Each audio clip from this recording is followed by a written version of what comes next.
Welcome to First Star Let's Chat, an athletic therapy podcast. I'm your host, James Gardner, certified athletic therapist, certified strength and conditioning specialist, yoga instructor, human being. This platform, for the pros, by the pros, anybody in the performance space, and beyond. Welcome here to share in the stories of professionals, experiences, journeys, learning along the way.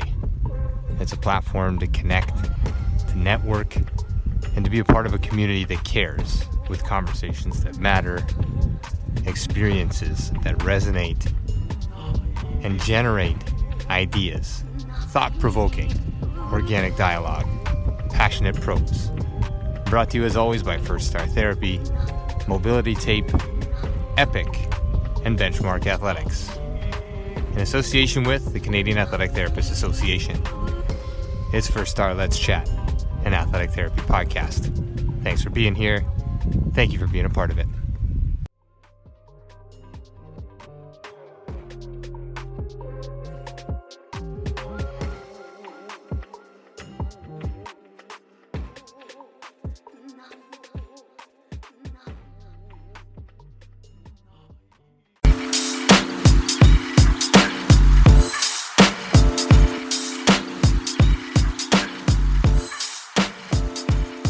Welcome to First Star Let's Chat, an athletic therapy roundtable brought to you by First Star Therapy.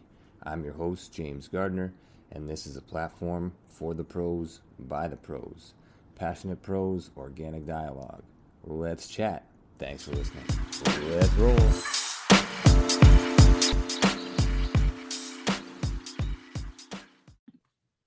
Live, locked and loaded, session 73. First Star Let's Chat, an athletic therapy podcast. Our guest this evening, Anthony Liu. Get to his bio shortly and his story, and an amazing guy that we've had the opportunity to connect and have a couple conversations. But this one will certainly light the path for many moving forward. As always, these sessions, this podcast, brought to you by First Star Therapy, a human-centric approach to care, to practice, to life. Mobility Tape, the only heat-activated kinesiology tape on the market. Epic, that's EPOCH, and Benchmark Athletics. That's at Benchmark Athletics on the webs, the social medias. Anthony Liu, a para-athlete, as well as a speaker and a member of numerous accessibility organizations, a motivational speaker. He's recently become a carded cyclist and leads by example through his own experiences. I don't think I can do the story justice, so I might as well throw it over to you, Anthony. Thank you so much for gracing us with your time, your presence, and your story here this evening. Everybody else for being here live, thank you so much. It's Anthony Liu, and it's L-U-E. It's anthonyliu.com. Check out the website after this. Check out the website during this, whatever. I think you should pay attention to the story. But then go check out the website. And on Instagram, social media handle, it's at anthony.liu, L-U-E. Anthony, thank you so much for being here, man. I'll let you say hello, and we'll take us wherever we're going to go with this one.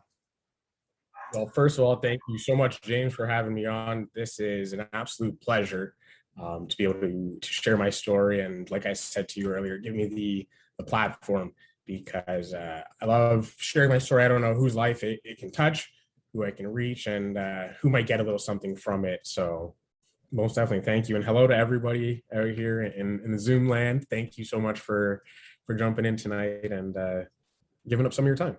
Yeah, here we are in Zoom land in this bizarro world. And I think that's exactly it. You know, you're the expert of your story. You've lived it. You've experienced it. You've seen a lot of things. You've seen things from a lot of different angles, including your ride today. We were just talking before we got on here live, and you were riding. You're down at tire level when you're riding your bike now, and a nerve-wracking experience, to say the least. How did it go today? Beautiful day, obviously. Saw you check in on social media with the beauty of the day, but also, a little bit nerve-wracking with the ride. Tell us a little bit about that one, and then we'll go back in time and sort of walk through this story. For sure. So for those of you that don't know, I ride a hand cycle, and it is basically a tricycle, one wheel in the front, two wheels in the back, and I lie down pretty well completely prone, and I just pedal for kilometers and kilometers and kilometers on end. So today I was fortunate enough to be able to get up early enough and get it on the road, because I'm DVP in 401 area. So riding the road around here anytime after like 8:30, 9 o'clock in the morning is dangerous on any day of the week. And so this morning I got up really early, got on the road. It was going absolutely great until I lost my flag. I have this little flag that is pretty well the only thing that I think keeps me safe on the road and for people to see me. That fell off probably about 15K away from home, and I'm riding the road. So it was a little nerve wracking. Thank God there weren't too many people on the road, but I eventually had to pull off and get into the trails and finish up the ride there, which kind of sucked because things were going really well today. Yeah, and so your training is dependent on sort of traffic and beating the traffic and also your safety, obviously, when you're on the road training, right? Recently carded athletes, so I mean, congratulations. That's no small feat. I know that didn't come easily, so congratulations on that.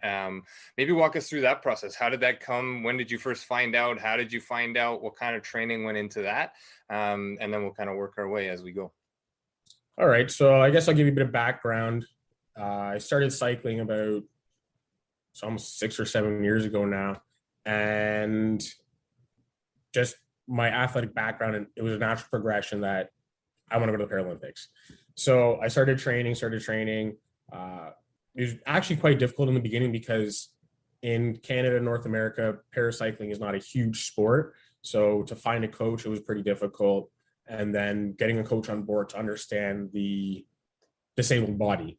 I'm in a wheelchair, my nervous system functions differently. Recovery times are a lot different. We can't ride the 100, 150K every day like the able-bodied athletes do. So it was a huge learning curve for me and my coach.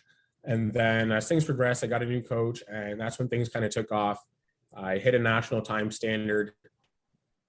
I guess it was 2019 now. It was probably the last time that I really got to race. Yeah. And, that was probably like I'm onto something here. I have a chance at this, and it was just to really button down the hatches and train harder, get everything in line, nutrition, massage, everything. And then the karting came through. I forget the actual process. I'm actually really bad at this stuff. It was kind of like No problem. I got an email saying congratulations. It was official from the government. It's like, we recognize your hard work, and we're gonna give you some money to help alleviate some of the training costs and stuff like that, which was absolutely amazing because this is not a cheap sport. Yeah. So it was, yeah. Well, super cool, man. You're the only one on this call that's carded, I think, live currently, and probably most in terms of those that are tuning in. A lot of therapists, a lot of students, a lot of human beings from different walks of life, really connecting with people's stories and sort of navigating and allowing things to resonate or being open to this. So again, like that's a massive feat, and to get an email from the government saying, you've been carded in a good way, that's a bonus for sure. And then a little bit of support along the way, which I'm sure you need, and we can certainly talk about that as we get into this as well. So I think first and foremost, what jumps off the bat is understanding the disabled body is not something that everybody is familiar with. Able-bodied people to allow themselves to understand that, to hear your story, for you to speak to it and about it. You said finding a coach was tough. I'd imagine finding people to help you train is tough. I'd imagine finding therapy and other people that are understanding of it. But before we get to any of those other people, how about you? How do you understand it? Because your story is not, you were not born this way. You had an accident that caused paraplegia, right? And then you had to transition into this differently able body than what you were born with. So how have you adjusted? And then maybe we can go back in time and sort of start the story with when it happened and how things were, because you were a track athlete, right? A hurdler. Was it hurdles or short distance? Yeah, hurdles. Yeah. And in high school with eyes on the prize on the Olympics. And now you've sort of shifted gears. Your sight lines are a little bit different, but the prize is still the same. The goal is still the target. So how have you adjusted, and what have you found to be major or minor adjustments along the way? And how do you speak with people who may not understand? I think that's a lot of questions all in one. I have so many questions. So we'll just start with how have you adjusted, and then we'll work our way backwards. In my opinion, I think I've adjusted quite well. Mm-hmm. It's the worst thing you could probably ever happen to you, except for like death or losing a family member. It's like, it's horrible. Your whole life gets turned upside down, as Fresh Prince would say. And especially coming from where I was at too, and I'm sure we'll get to that too. It was like, what do I do? Because I had to learn to do everything again: eat, sleep, go to the bathroom, push my wheelchair. So I use a wheelchair on a daily basis. Mm-hmm. Thank God I have quite a bit of function. I'm independent. I have waist up is money. Like I'm really good. I'm strong. I'm healthy. Below the waist is an entirely different story. So one of the major adjustments was immediately figuring out how much my skin could take, because you're sitting in this wheelchair. Atrophy is a real thing. If you don't use it, you lose it. So my legs, they just started to shrink, and I'm pushing this wheelchair, and I really just wanted to get back to life. I didn't really care what the therapist said. They're like, you should only sit up this much amount of time a day. Make sure you pressure relieve, like lift off your chair and give yourself a little wiggle to get some sort of circulation going. And I was like, yeah, whatever. I know best. Mm-hmm. Went about my life, and I ended up with a massive pressure sore. So essentially the same thing as a bed sore, except mine was the complete opposite. I was moving too much, not pressure relieving. My seating wasn't correct in the Mustang that I bought. There was a lot of things that contributed to this hole in my leg that almost killed me. My bone got infected. I ended up having to go to surgery, and that was about 1.5 years, 2 years in. So to this day, that pressure sore gives me issues with my seating in my truck, my car. I can't sit up in my couch. I'm pretty well lying down or sitting up in my wheelchair. So the adjustment has been crazy. Besides the whole skin thing, everything else has been amazing. I've been super fortunate. I have one of the best support systems in the world, I think. My family has been amazing from day one. I have an amazing girlfriend. I have an amazing manager. Big shout out to Jill for putting us in touch. It's absolutely. I'm so blessed as to where I'm at right now. The people that I get to meet, places I get to go, and just so much that I've accomplished over the past almost 12 years now. And I feel like I'm just getting going. So that's awesome. And to see the smile on your face, and to touch on this stuff, and to almost acknowledge this as a learning opportunity, right? You get a redo, you get to do things a little bit differently, see things a little bit differently. I think we talked about this briefly on our conversation earlier this week, and resetting has happened by choice a few times in your life, and one definitely forced, in terms of how you're going to reset and how you're going to go about your day, and all of those things. So if you're okay, we'll let's go back in time to when this first happened, and then I'm sure there's plenty of stuff that we can get into along the way.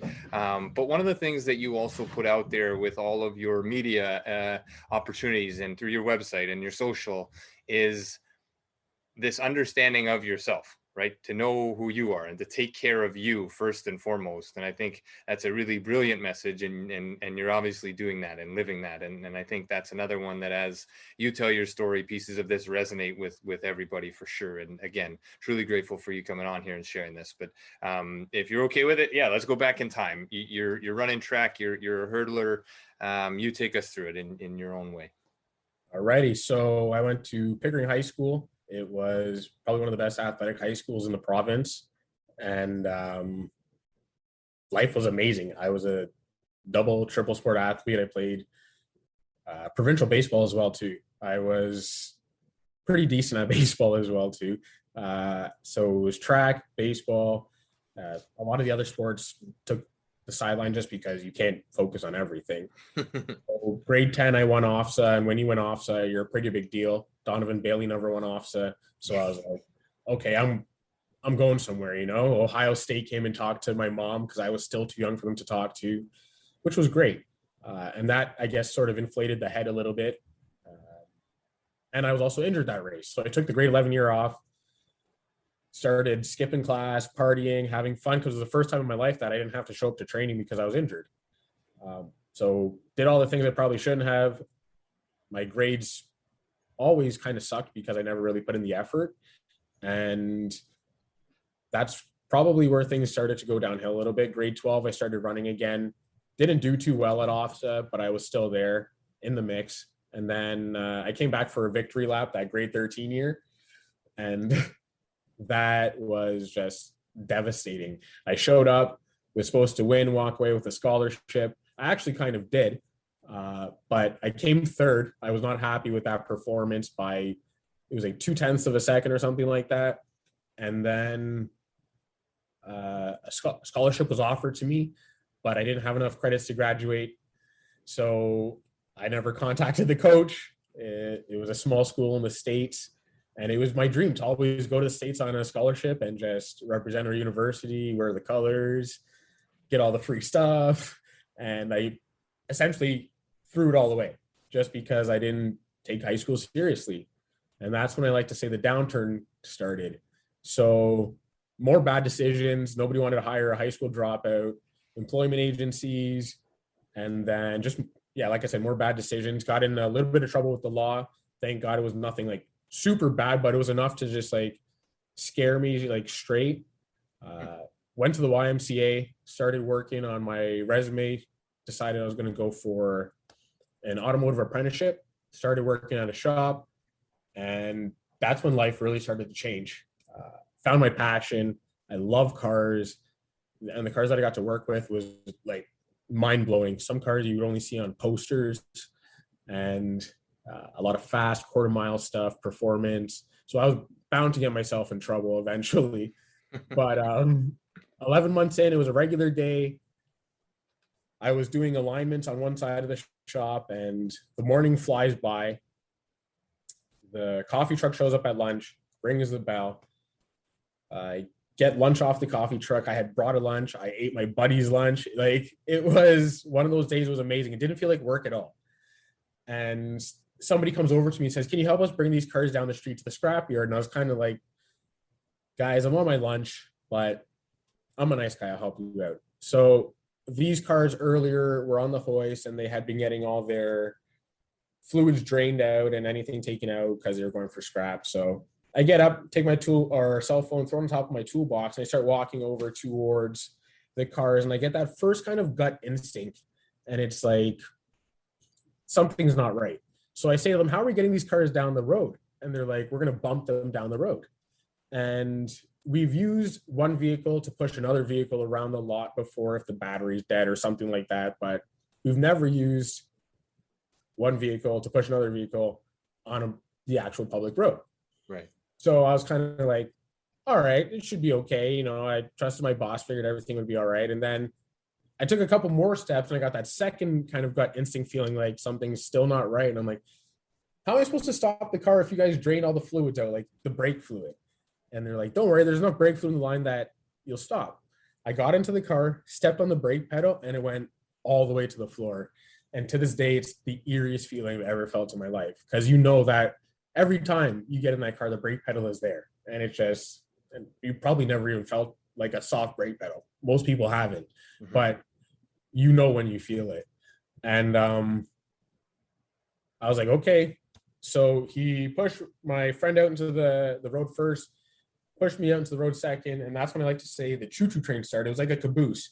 When you first get going and the cars start clanking together. So my boss hit me. I was in the middle, and then I hit my friend. Then my boss hit me. And we were doing that until we got going up to about 50, 60K an hour. 2 hands on the steering wheel. The key in the on position, so the steering wheel wouldn't lock up. And we both go wide. It was about 800 meters to the scrapyard. It was just down the street. And thank God there was no oncoming cars. We get to the driveway of the scrapyard, and my buddy's right front wheel falls off, and he slides into the curb. And I'm just shaking my head like, this is crazy.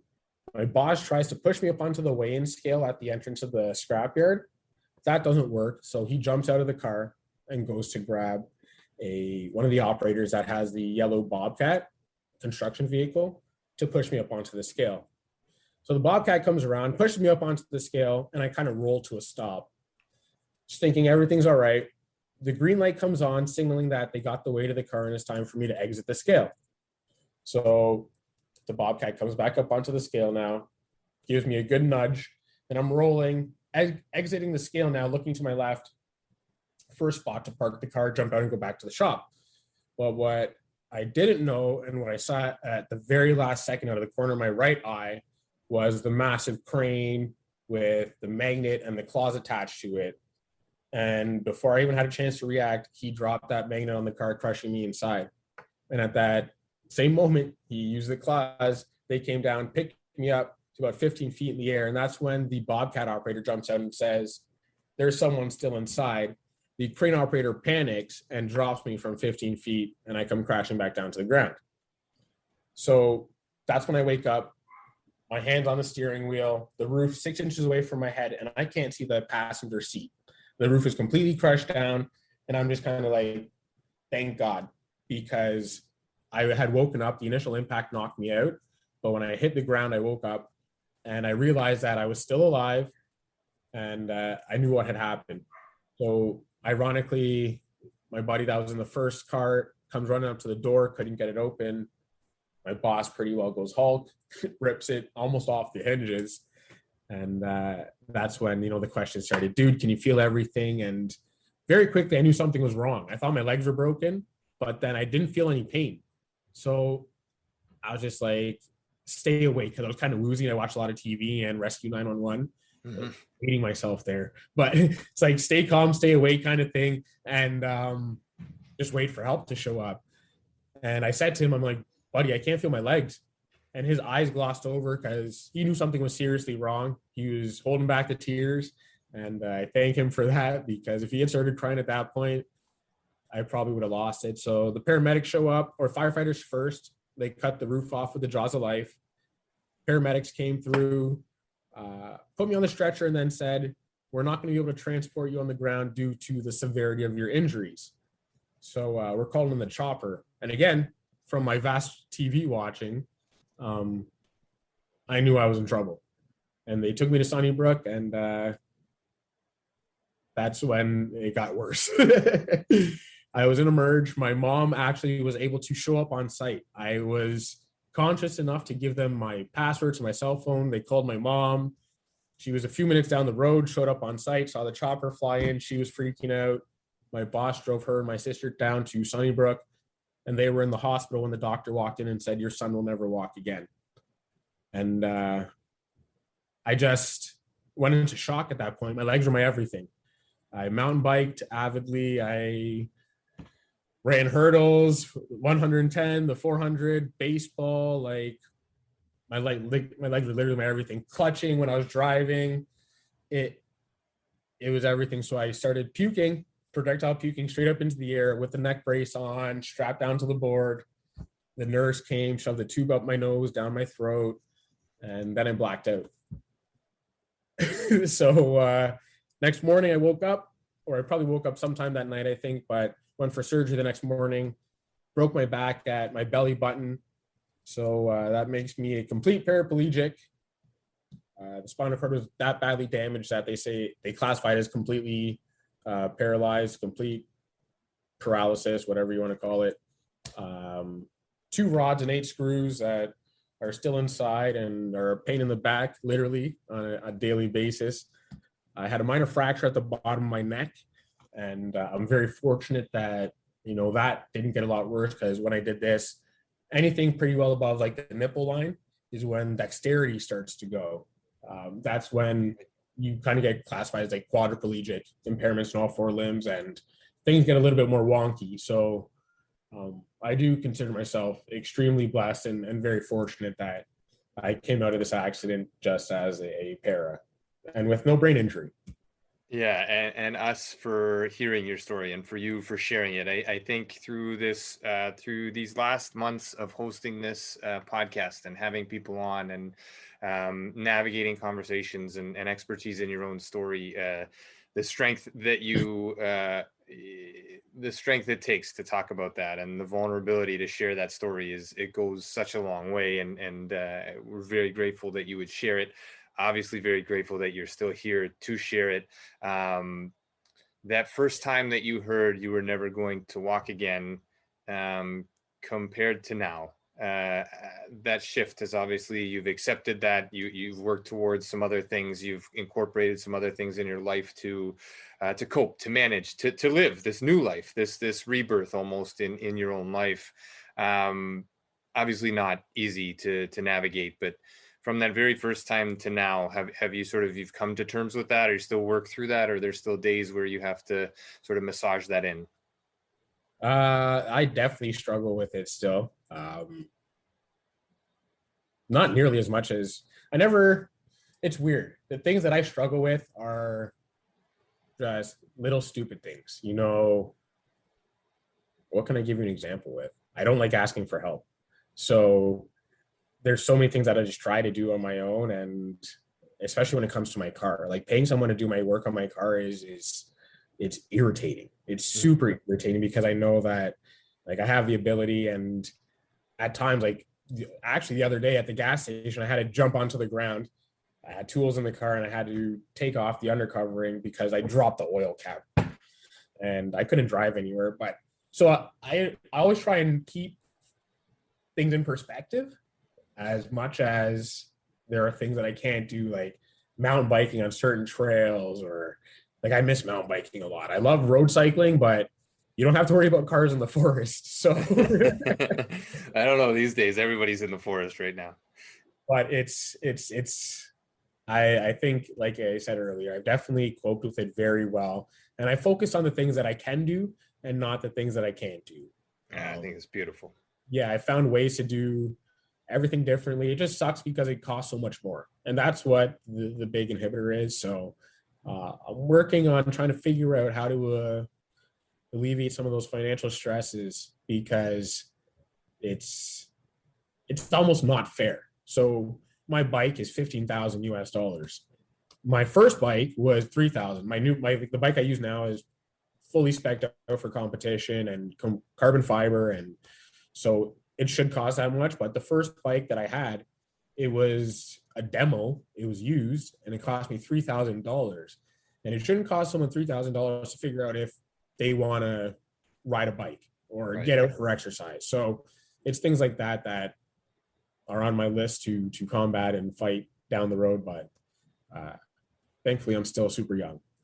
Yeah, and passionate, and finding your path, even though it wasn't prescribed, right? And I think you go back to like your high school and not paying attention to your grades, and still finding a passion with cars. And then now, obviously, a very traumatic and significant incident in your life, and finding a passion here with cycling and advocacy for all of these things. I think it's somebody like you, I'm sure it would take somebody like you to have that. You've lived the able-bodied life, and now the disabled life. So you see both sides, and you see the drastic differences as to what's available to you, what's accessible, what's not accessible.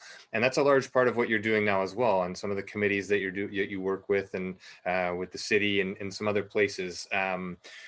What kind of roles have you taken on, and what kind of things have you sort of, I don't know, absorbed or put on your shoulders to really tackle? I think those are some massive things, like the cost of a bike to try biking in a new form or fashion. But, in the city, we have only certain subway stations that have, elevators, and you have, the width of the staircases are not. Yeah. So, I mean, like, where do you put your energy in terms of advocacy for accessibility right now? And where is it currently leveraged? So I actually just started my own business as an accessibility consultant, and I'm very happy. It's been a struggle. It's not something that I've ever wanted to really do. In terms of just, I don't like speaking up. I avoid confrontation. I'm kind of one of those people that fly under the radar. And it's been one of those things where it's just too much now. It's way too much. When I get stuck going places, I get around extremely well. So I can only imagine what it's like for other people. And it it sucks. It's the whole sympathy, empathy, understanding. And I want to do a talk on it one day, but when you realize how inaccessible our environment is and how difficult it is for certain people to get around and get certain things, it makes you want to cry. When you hear some of these horror stories, when it comes to attending care and people getting left alone, it's just so really and truly, I want to lend my voice wherever I can. I probably take on too much, and that was quite evident over the past couple months with school. I just I got swallowed up. I started a new contract with work for accessibility, and then I started my first semester at the University of Arizona on scholarship. So, Oh, well done. thank you very much. It's come full circle. It's come full circle. My hard work and everything has paid off. But we'll get back to the university thing. But the whole advocacy thing, I'm on the Pickering Accessibility Advisory Committee. So Pickering is one of the leading cities in the province, if not, I'd say Canada, in terms of accessibility, and just pushing the envelope and seeing what we can do to somewhat level the playing field, whether it's affordable housing or work. There's a lot of people that are sitting at home that would love to work and just can't because facilities are not accessible. Right. So that's, I think, one of the big things is just figuring out how we can make our environment a little bit more accessible so that everyone can get around and just enjoy their life.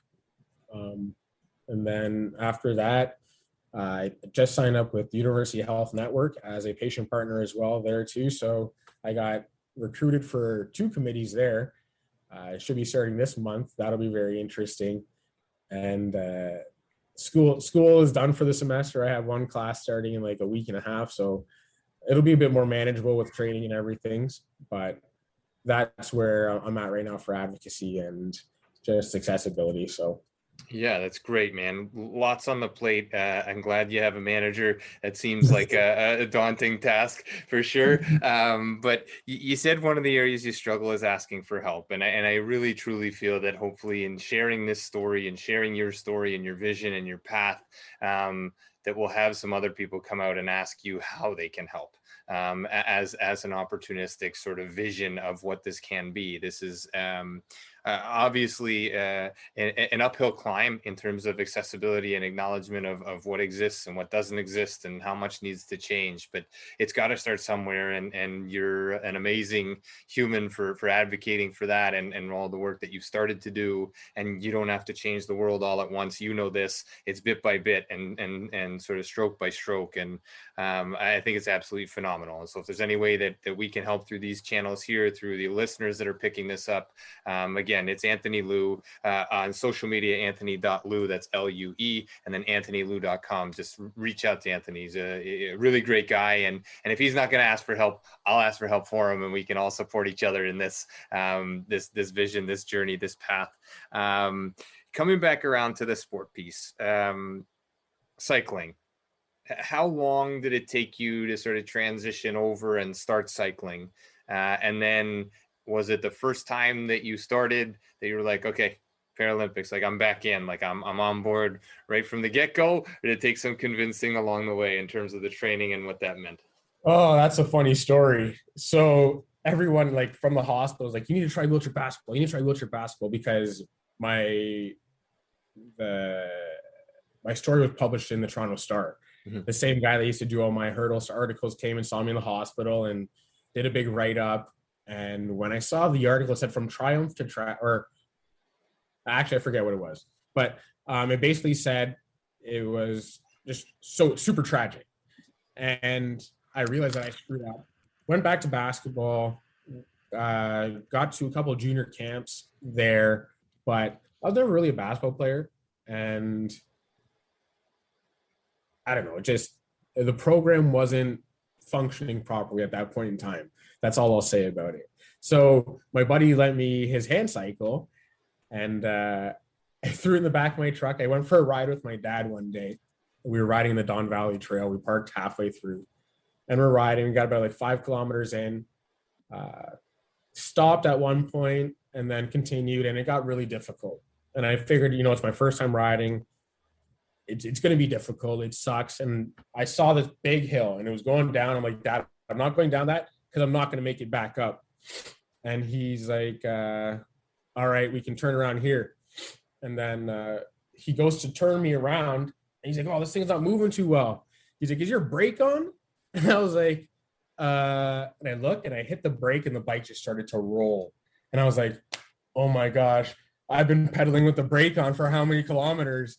And at that point, I flew down a hill. I didn't realize how fast the bike went because I'd been going so slow.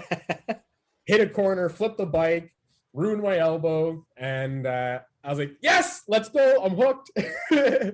And I never looked back from that moment. So it was, yeah, that's how it started.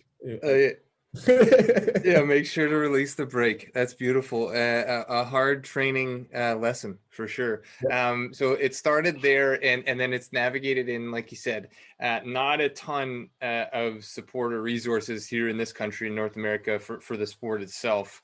What is the sport? What are the events that are available for you in terms of distance and in terms of what you're looking to do for the Paralympics? Obviously, the COVID, things have been, trimmed down in terms of competition and training, and all those other things you've had a hard go of it in that you were attempting to qualify and you haven't had those opportunities because they've been wiped out. What are the events that you train for in terms of distance where you're at currently? So for us, we have a time trial, which is me versus the clock.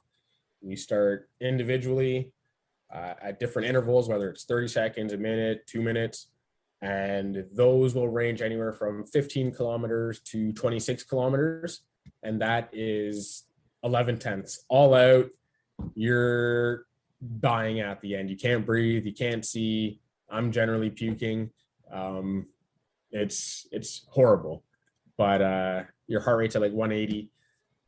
And then generally the next day or the day after, you will have the road race. And the road race is everybody gets launched together at the start. And you're anywhere from about, I'd say 35 to 65, 70K. And then you have like the Centurions that are like 100K and stuff like that. So in those races, again, we'll average anywhere from 25 to 35, 40K an hour in the pack, 50K an hour sometimes in the pack at the top level. These guys are moving. Moving. We don't really use our brakes when we're in the race either. We have these bars on the back. They're called draft bars. And guys just kind of run into the back to use. So like we're rubbing. There's no space in between us. And sometimes if you're too wide, there'll be a lane, 8 bikes, 6 feet long, and you can smell the carbon fiber and the aluminum rubbing together. It's extremely amazing. It's that downhill without the brakes, but now you got competition beside. That's amazing, man. That's a great capture of sort of picturing what that is and all the things that you're training for. In terms of your support network, you touched on your family, obviously from the get-go, from minute one, from even prior to, and obviously ever since. What about in terms of training? You mentioned a coach. Who else do you have in your corner? Do you have therapists in your corner? Do you have people who are aware that you are a carded athlete and you're going to need something different than somebody else? Who are they? You don't need to use names, but designations. Do you have somebody who does your strength work with you, or do you do that on your own? Those are sort of the performance-based questions. It's been very interesting, and I guess we'll start from just the beginning. I had an amazing coach, Mirik Mazur. He was great, super established, but again, just didn't really understand the para body. Got me moving extremely well to the development standard. And then there were some changes within Team Ontario, new coach there. Understood the para body a bit more. And so I made the transition. That was difficult. So his name's Blaine Betzold, amazing coach. Really took a nosedive, like a real header into para, just trying to figure out everything he could. And that's what we really need because, like I said, the body's so different. And every disability is so different. That's what makes sport so difficult and equipment so expensive, because whether you have to adapt certain handlebar lengths because one arm's shorter than the other or whatever it may be. But then the funding is huge too, right? Because coaching is not cheap.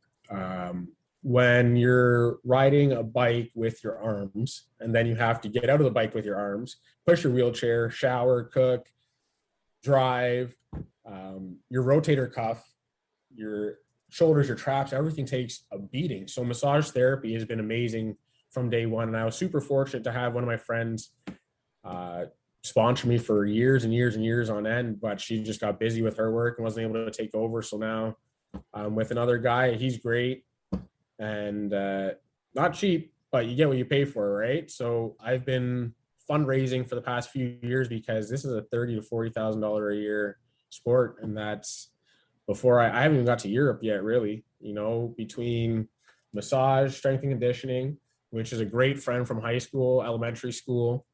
Love working with him, but that again has been super interesting. Just trying to figure out how much I can lift and then get on the bike the next day, right? So with my pain and my inconsistencies, I'm not the most consistent, but it's been, again, when you probably take on too much, something takes a hit, you know what I mean? So it'll be one of those things when I get back to the world being regular, taking everything super serious again, only really focusing on cycling. So less speaking, less community work, less work, period.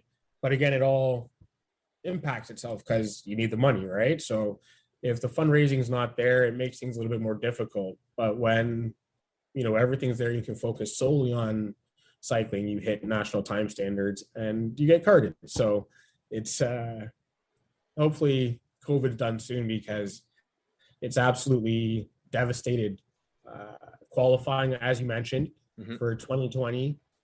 There was no racing at all for the year 2020. Going forward, whoever they had on the national team, I'm still in the development program, like just getting in.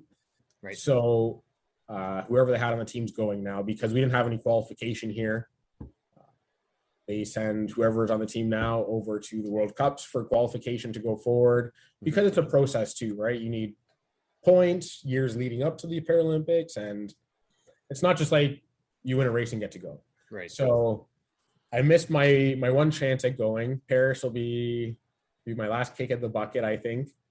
And just because there's so much that I want to do. Like I have a nonprofit on the back burner that I started for people with disabilities. I got a race car that I'm building right now that I probably won't get to drive because I'll be training too much. So there's so much that I want to do in life still, and so little time. I'm 33 in a couple of weeks.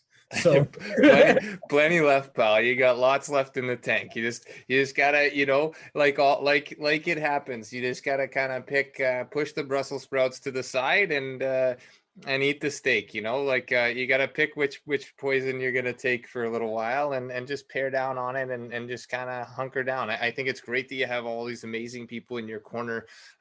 We have lots of connections in this space, and I'm sure plenty of people will reach out through this talk and beyond. Actually, a couple questions just came in just directly to me. When you ride and when you train, do you do that alone, or do you typically have somebody or people with you when you're training on the road? I do it alone, but first, because I mentioned a couple of people on the team, I have to shout out my chiropractor, Dr. Liberty, my girlfriend, my manager, Jill. Jill's been absolutely amazing and helps me keep everything together. So like without these people and the support behind me, I definitely couldn't. You know, my mom, I have family first tattooed on my back because they've been there. But yeah, when I'm riding, I'm like 95% of the time alone.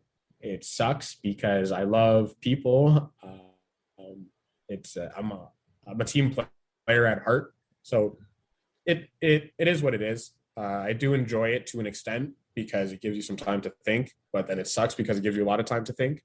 There's a lot of kilometers on those roads. There's a lot Yes, of sir. kilometers. There's a lot of kilometers. Well, listen, I think we can come around to this after the call and get you connected, because there's an offer just coming in just saying if you want people to ride with, there's a connection up north of the city where the roads are a lot quieter, and just we weren't sure if there was an opportunity for you to do that, if you wanted to do that, so that conversation can be had.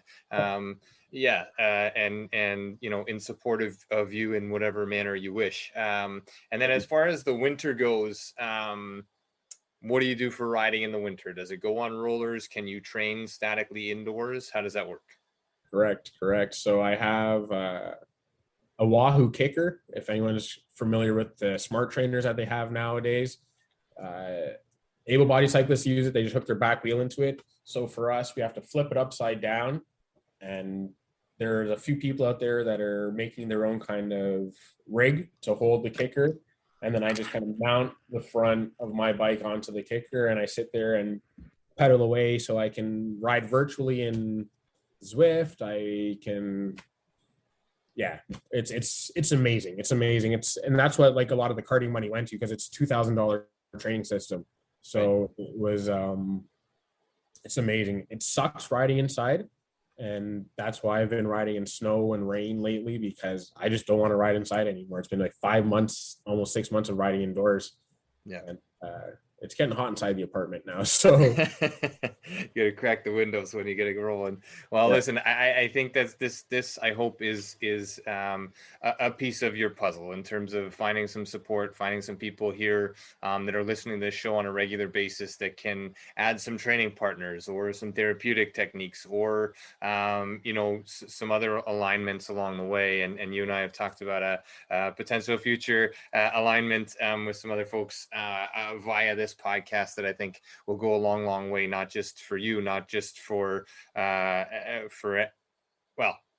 just for you, but in the advocacy piece, in this supportive piece. I think that these conversations where you are bearing your everything here, you're laying this on the line, you're sharing your story, you're talking about how difficult things are, like there's strength in this, and there's strength in people that will hear this story and provide their support. And that's really, I think, what this podcast has become, what this community has become, not because it's mine, but because it's ours. The people that are listening are taking things away from this that resonate with them, and your story is one that certainly will resonate with everybody. I think this you first attitude, this taking care of you that you talk about all the time, I want to go there with you a little bit, because this is what I have begun to lean into a little bit more now than I ever have in the past, and truly it starts in the center and then ripples out, because if you're not taking care of yourself, the grades start to slip, and if the grades start to slip, then the social stuff starts to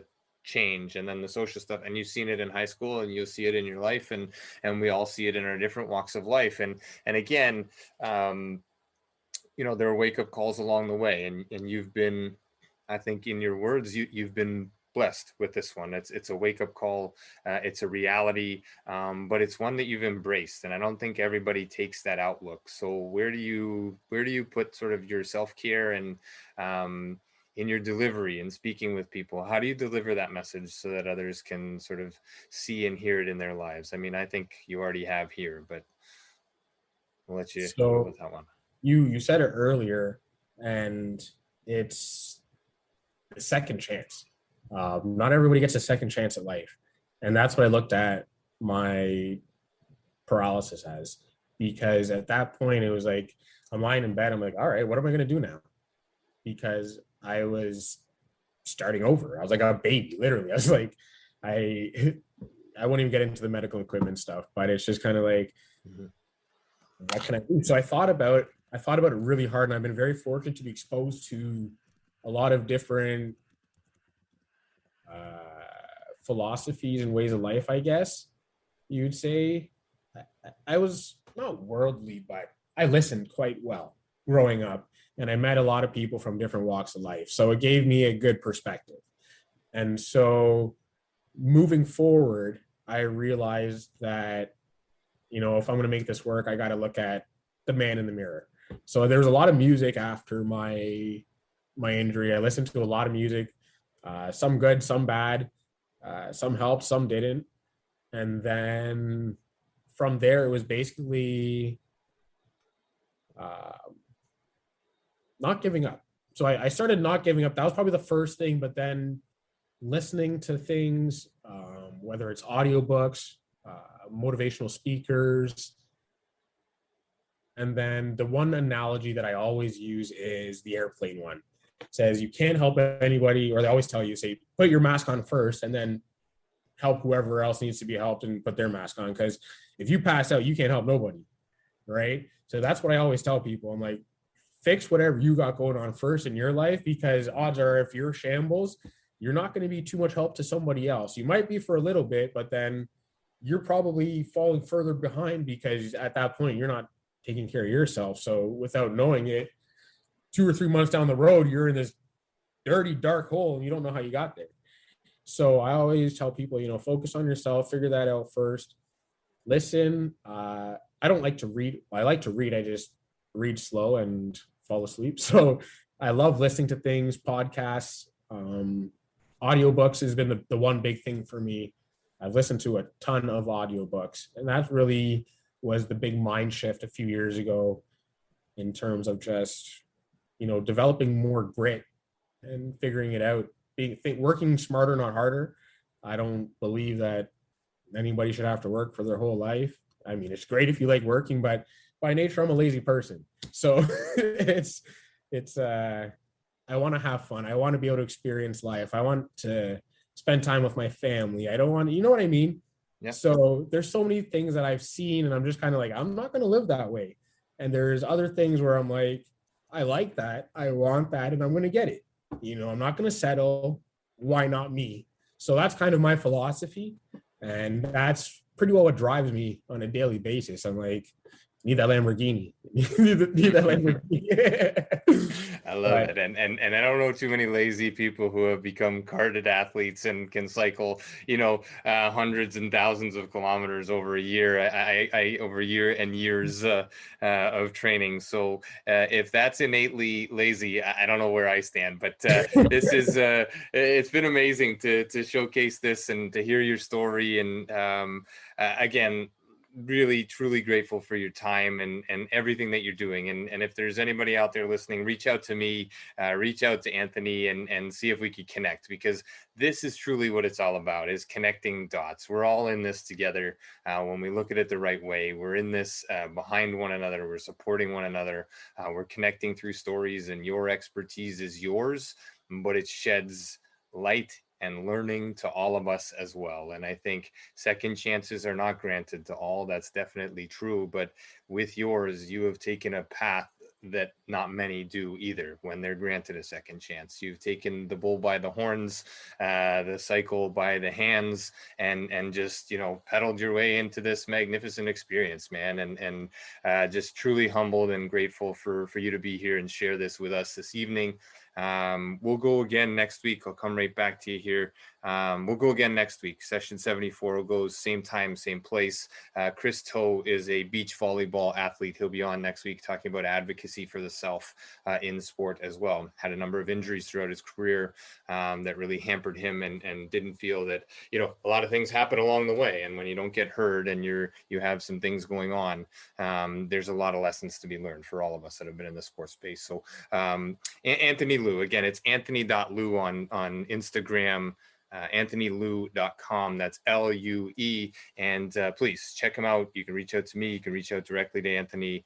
I'll pass it over to you, Anthony, just to wrap this thing up in whatever manner you wish. But again, everybody who's here live, everybody who's picking up this podcast, grateful, honored, humbled, and Anthony doing some amazing things. And if there's any way that we can connect and get you supported, I know you're a bit of a coffee connoisseur of late as well, so we could go down that road too, grab a cup of coffee and see how that goes, hopefully in the not too distant future. But thank you so much for being here, and sharing this with us. So I'll let you wind this thing up however you wish.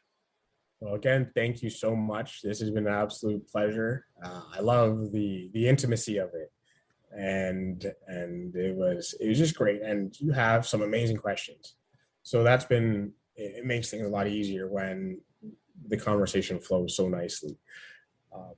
One thing that I will say, and this is like my big quote, it's things don't happen to you, they happen for you.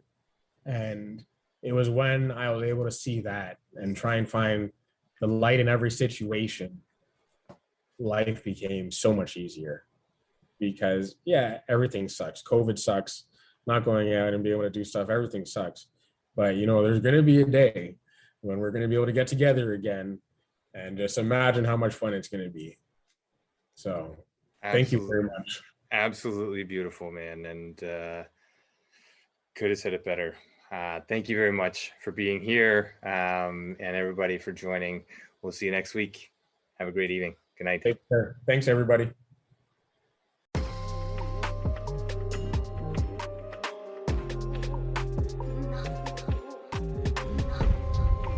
Thanks again for being here. Thanks for listening. Thanks for being a part of this community. Check us out online, firststartherapy.com. That's FIRSTAR therapy.com. Or email us with feedback, consult@firststartherapy.com. CONSULT@firststartherapy.com. On Instagram @firststar.therapy, and our podcast host @letschat.at. This is First Star Let's Chat, an athletic therapy podcast.